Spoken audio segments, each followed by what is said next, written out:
From KCRW in Santa Monica, I'm Claude Brodesser-Akner, and this is The Business. So you still want to do the show business, and you think that you got what it takes? I mean, you really got to rap and be all that, and prepare yourself for the breaks. Check it out. This week on The Business, Hollywood's actors' unions file for an untimely divorce.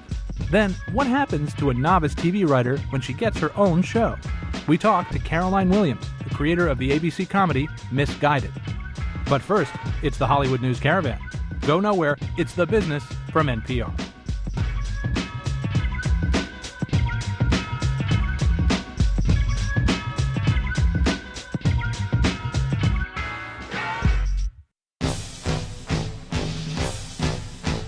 Oh, no.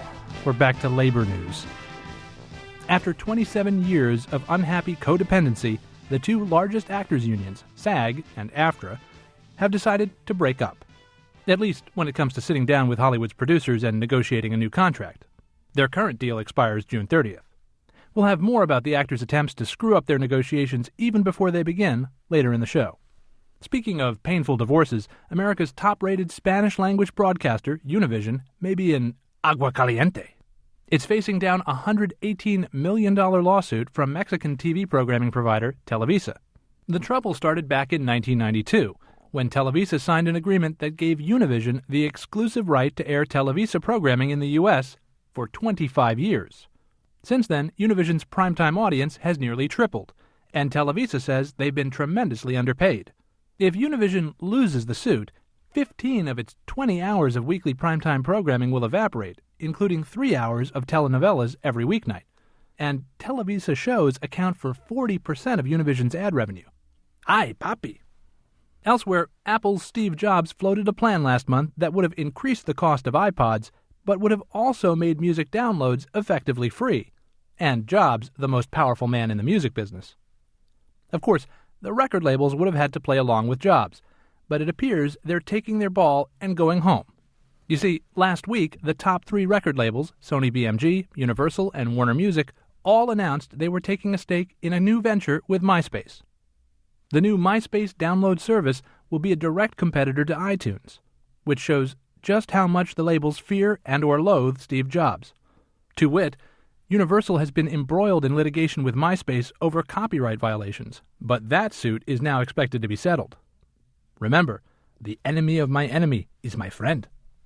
Finally, legal lessons from the conspiracy and wiretapping trial of disgraced private investigator to the stars, Anthony Pellicano. Our legal analysts suggest that it is a poor tactic to admit suggesting to a client that you could have his enemy killed and buried in the desert outside Las Vegas. Yet, according to the New York Times, Pellicano, who is serving as his own attorney, did just that in open court. In a cross-examination of a hostile witness, Pellicano said, quote, "Didn't Mr. Pellicano say, 'You've spent all this money, why don't you just whack him?' Didn't Mr. Pellicano say, 'If you feel so badly about it, why don't you just have him killed?' We say, doesn't Mr. Pellicano know that referring to oneself in the third person is just plain crazy?" And that's the Hollywood News Caravan. Coming up later in the program, the Caroline Williams method to quick success in Hollywood. But first, SAG says to AFTRA, it's not me, it's you. The Screen Actors Guild and the American Federation of Television and Radio Artists have historically put up a united front in contract negotiations with producers, even while things were tense at home. The two unions have somewhat different jurisdictions. SAG covers filmed entertainment, whether it's TV or movies. AFTRA covers taped entertainment, like soap operas and chat shows. SAG has about 120,000 members, AFTRA about 70,000, and there are about 40,000 actors that belong to both unions. Because of that overlap, and to avoid being played against each other, they usually negotiate jointly. But just a week after AFTRA announced they'd once again join forces with SAG, they reversed themselves. And so each union will act alone in renegotiating the contract that expires June 30th. The good news for actors? AFTRA will let its estranged big brother SAG negotiate first. Now, the studios would have preferred to begin talks with AFTRA, the smaller of the two unions, because it's less confrontational and more likely to go for a lightweight deal. The bad news? AFTRA is only giving SAG a 2-week head start before starting its own negotiations with producers. AFTRA said it would begin its talks on April 28th, 2 weeks after SAG's April 15th start. Why is all this happening now? What could it mean for strike-weary Hollywood and for your TV viewing pleasure? Joe Adalian is co-TV editor at Variety. Full disclosure, Joe is also a card-carrying member of AFTRA because he occasionally appears on the Fox reality channel show Reality Remix. All right, so Joe, AFTRA wrote a letter to SAG saying, "We're in it with you guys. You can count on me." And then a week later, they're gone. What happened? These two sides, these two unions historically have had a very tenuous relationship at best. Despite all the talk of union solidarity, SAG and AFTRA often have conflicting points of view, conflicting agendas, and I think it was just more internal sniping that just sort of, just got the best of them. They just disagree on some key issues, and they don't like each other, and that's what happened. So what are the issues? Well, one of the big things that's at an issue here is that there's a feeling that the relationship is been made more equal than it deserves to be. SAG is the dominant union among television actors. It covers most film work, which is about 90-95% of TV shows that we watch. But AFTRA, in historically negotiations, has been given equal representation when SAG and AFTRA have negotiated together. It's sort of a 50-50 split, and that rubs some people the wrong way, and especially at SAG. Alan Rosenberg, the president of SAG, wanted to change that, and that caused a big kerfuffle. Another thing that did help was recently there was a spat over SAG trying to get the actors on The Bold and the Beautiful, a CBS daytime soap opera, to ditch AFTRA and go to SAG. SAG has said, no, we haven't been doing that. That's something the actors have been doing. Nonetheless, it caused a major imbroglio and sort of led to yet further friction between these two unions. So is it personal? I mean, is it a turf thing, or is there genuine issues here? I don't think it's about necessarily a personalities, although certainly there are people who think the SAG leadership has been particularly aggressive. But at the same time, I think it's really simply a matter of SAG being aggressive at representing its interests and believing that it is more likely to make a deal that's fair for its members. I mean, historically, SAG has been taking a harder line on a lot of the issues that are important to actors, whereas AFTRA maybe hasn't been as tough with the networks. And so I think SAG is simply trying to ensure that its members get what they need. So what does this mean for the negotiations, that they're not going to do it together? Well, the good news is that AFTRA has decided to let SAG go first, so SAG hopefully will be able to take whatever momentum it has and get a deal done, although there's this ticking clock before AFTRA comes into the equation. What it means is that, the fact is these two guilds should be on the same page. They're coming after the Writers Guild and the Directors Guild already reached deals. There's a lot of momentum on the side of the studios and networks to get a deal done. They sort of have some leverage because they've proven they can make deals with these other big unions.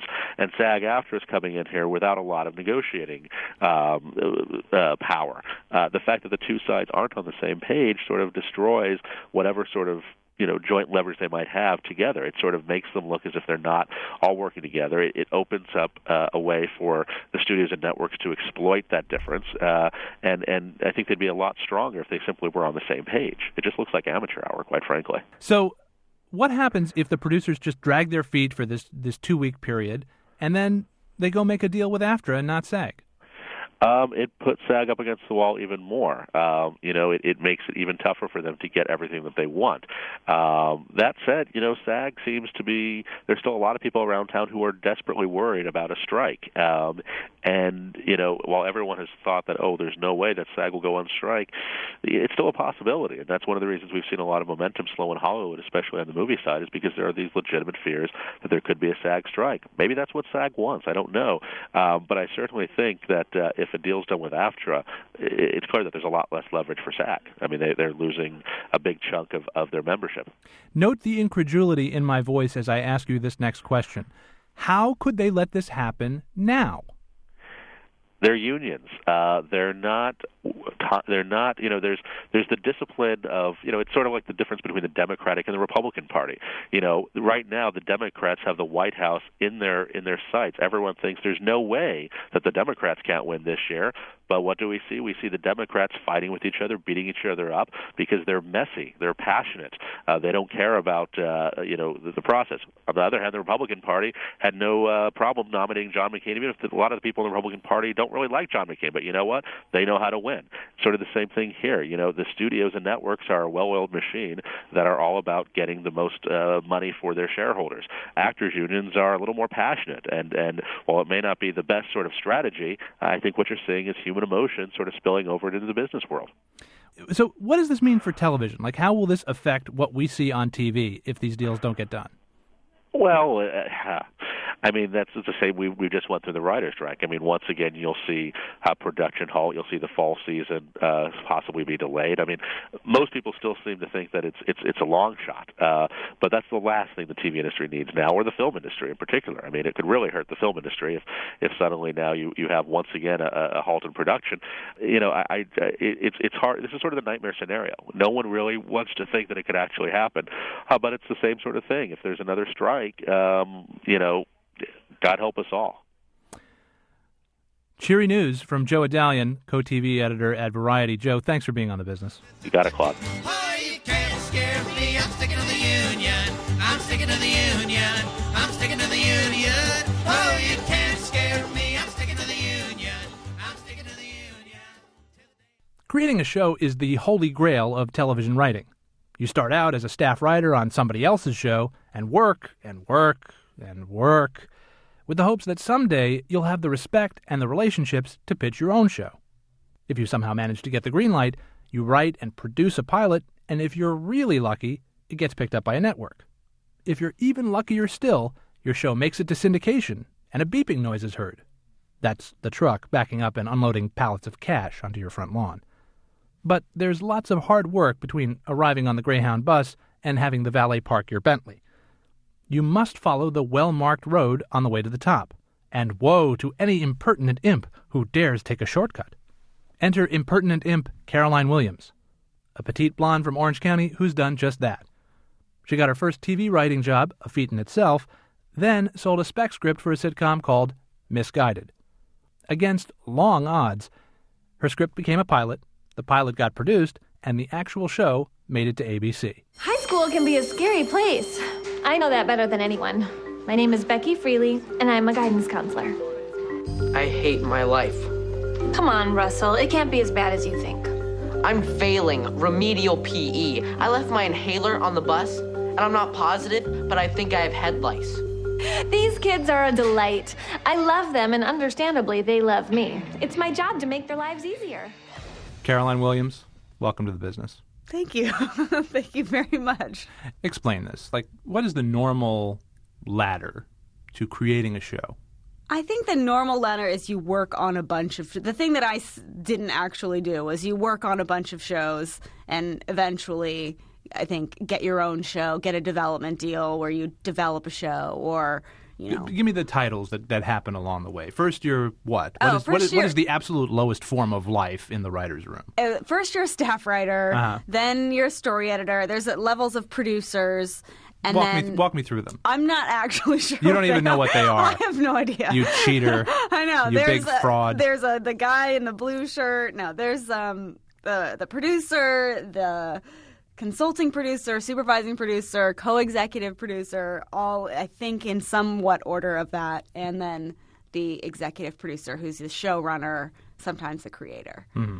And I went from staff writer to co-executive producer. So you missed... I missed a number of levels, yes. A few levels. Yeah.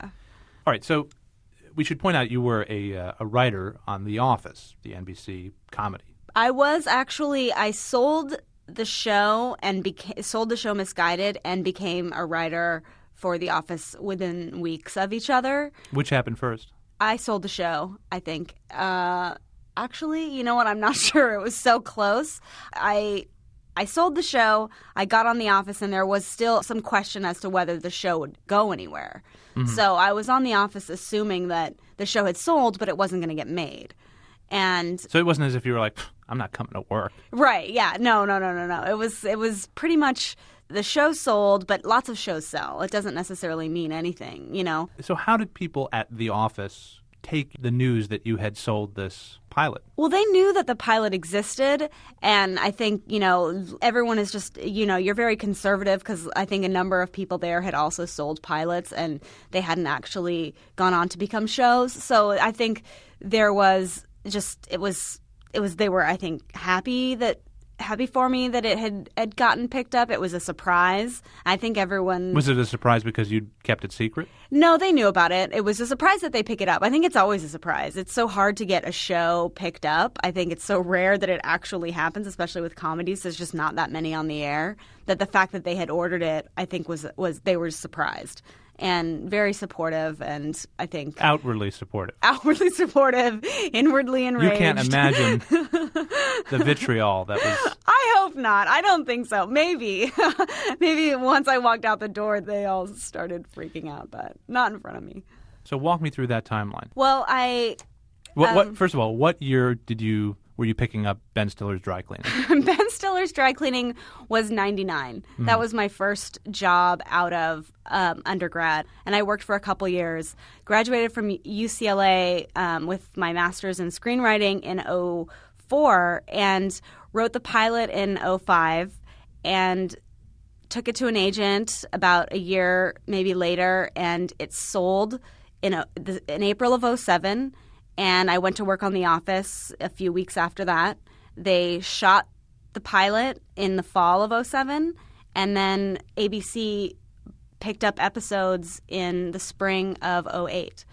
So it all kind of happened within a span of a year or two. And you weren't really involved in the shooting of the pilot? I visited the set, but not really. I definitely wasn't involved. I was working full time at the office, so I didn't see a lot of it.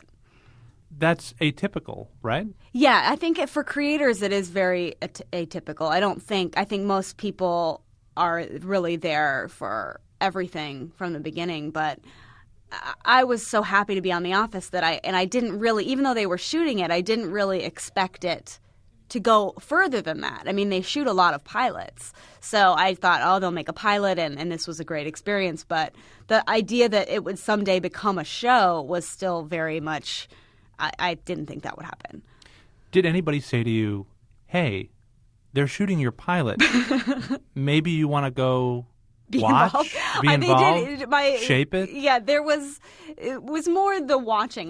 My boss at the office was very sweet and very supportive and would, understood that it was a big experience for me to be able to see it shot. So I went down a few times to Long Beach where it was being shot at the Long Beach Poly High School, and I got to watch for a couple days. But as far as the shaping of the look of the show and I knew about casting, but I certainly wasn't involved in casting every day. All that kind of stuff went on without me.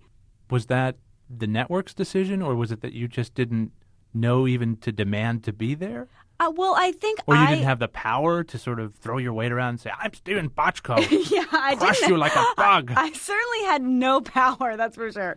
But I also was very happy at the office and was really thinking, I didn't know enough to be able to say, I want to be in charge of my vision. And I also wasn't put in charge. So I didn't really have that.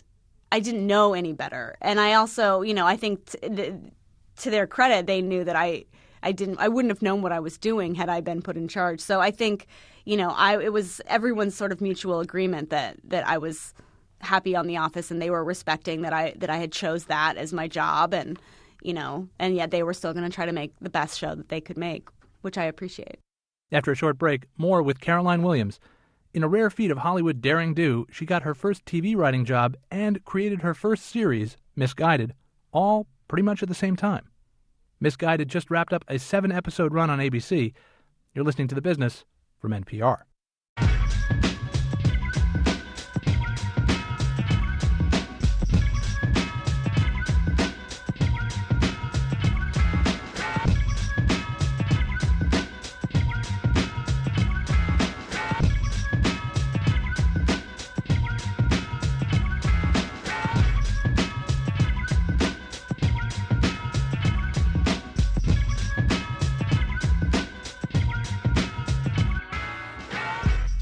You're listening to The Business, and I'm Claude Brodesser-Achner. In the same year, Caroline Williams got her first job as a TV writer and created her first show, ABC's Misguided. Lisa Germain and I had every class together for 4 years. I was an F and she was a G, so you would have thought I would have sat in front, but somehow that was never the case. I think we had a class together. Is she the same Becky who vomited during the safe sex assembly? Day after day, year after year, 1 foot away from each other.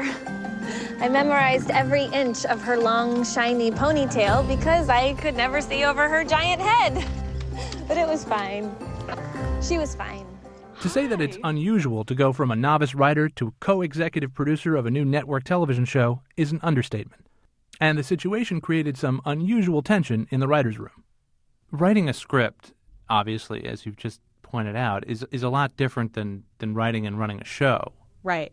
How have you been managing? Well, I had help. They brought in Mark Hudis from That 70s Show, was the executive producer, the showrunner on the show, but he was very supportive of me when we were writing the episodes, as far as me running the room or wanting to do rewrites. He was very open to my vision, I guess. Was there a feeling in the room, did you get the sense of, like, who is this little girl who has subverted the primal forces of nature and insinuated herself in here? Did you feel the hierarchy pressing up against you? Yeah, I definitely did. I mean, I think everyone was very cool about it. Nobody, but it was sort of the elephant in the room that I had the least experience of anyone in there.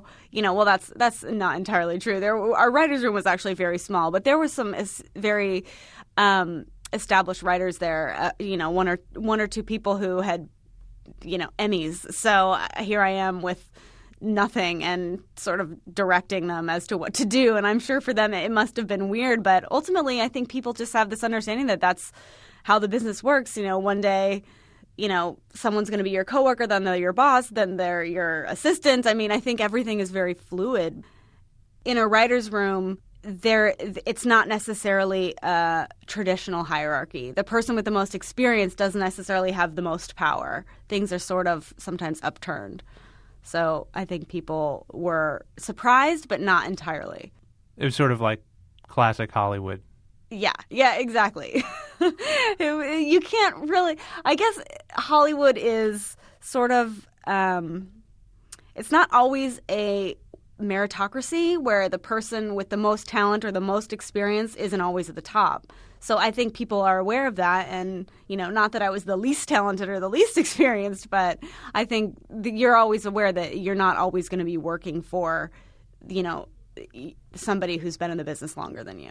All right. So first of all, we should point out that your title is co-executive producer. Right. In that there's a reason for that. What is the reason for that? Well, I don't think I had enough experience to be the executive producer. The executive producer is usually the showrunner, often the creator, but I don't think that they can give that title to somebody who has never done it before. Mm-hmm. So you've already they don't even know what to make of you. They don't know what to... Exactly. You're like Hannibal Lecter. They don't have a name for what she is. Exactly. So walk me through the practical how you learn. Well, while at the same time, like how you make sure your vision gets... I mean, this is your idea. You alone know what Judy Greer's supposed to be doing and saying. It's your show, but you don't really know how to do a show. So, how do you manage that tension? I think the practical aspect of running a show or having a show was everything I learned on The Office. I mean, the experience with Greg was so educational and so fantastic because he's not only one of the funniest people I've ever met. You're talking about Greg Daniels. Greg Daniels, guy who runs the Office. Exactly. He's not only one of the funniest people I've ever met. He also runs a really great show. I mean, all the writers are happy. Everyone is very creative. Everyone is heard. The show runs off. The show is made really seamlessly. And so I basically just followed everything he did. The way that room was run, I tried to do the same thing. The way he put a card on the board, I put cards on the board that way. The way that he made binders for the shows, I made binders for the show. The way that, I even, one of the writer's PAs from The Office was looking to become a writer's assistant, and I brought him with me because I knew that he knew how Greg did things. And I thought that must be how a good show is run because it really worked so well. So the show gets picked up. I want to ask you sort of the trappings of success question. Is there anything that you do, not just because you want to, because, I've always wanted to, I could never rub two nickels together and now I'm going to buy every pair of Jimmy Choos I always wanted or something like that. But did you have to go out and do things to sort of outwardly show I'm an executive producer. Right. Do you have to carry a BlackBerry now or something?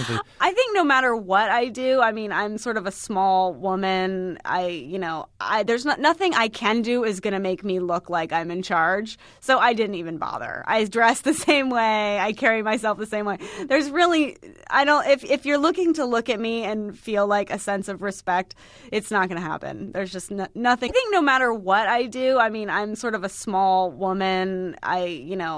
There's nothing I can do is going to make me look like I'm in charge. So I didn't even bother. I dress the same way. I carry myself the same way. There's really, if you're looking to look at me and feel like a sense of respect, it's not going to happen. There's just nothing about me that commands employees to respect me. So I gave up. Had Misguided not been picked up, you would have just stayed a writer. But it did.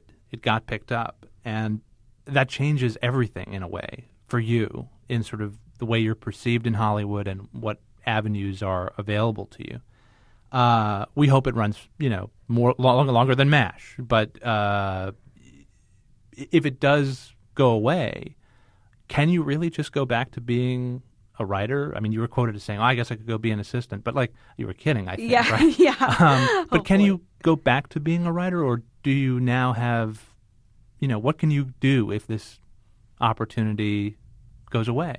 Pretty much anything can happen. I don't feel like I don't want to go work on someone else's show because I certainly would love to do that as well. I would do just about anything.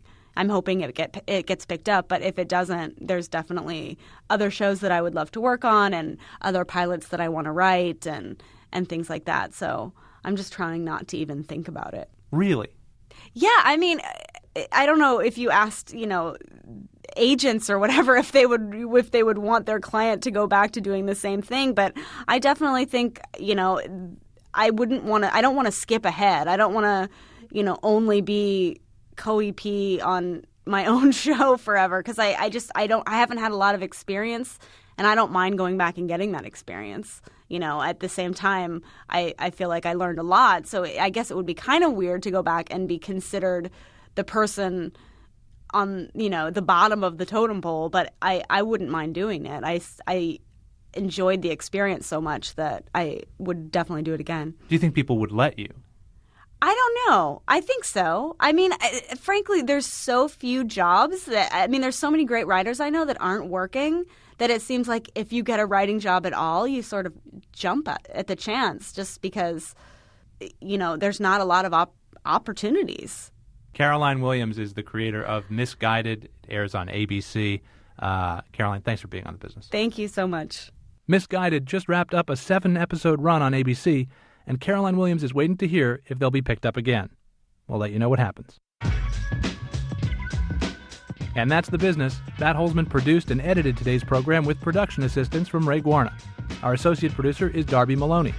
You can listen to this or any past program online anytime at kcrw.com/thebusiness. You can also podcast the show on KCRW's site or through iTunes. Our email address is thebusiness@kcrw.org. The Business is produced by KCRW Santa Monica and distributed by National Public Radio. I'm Claude Brodesser-Ackner. We'll see you next week on The Business.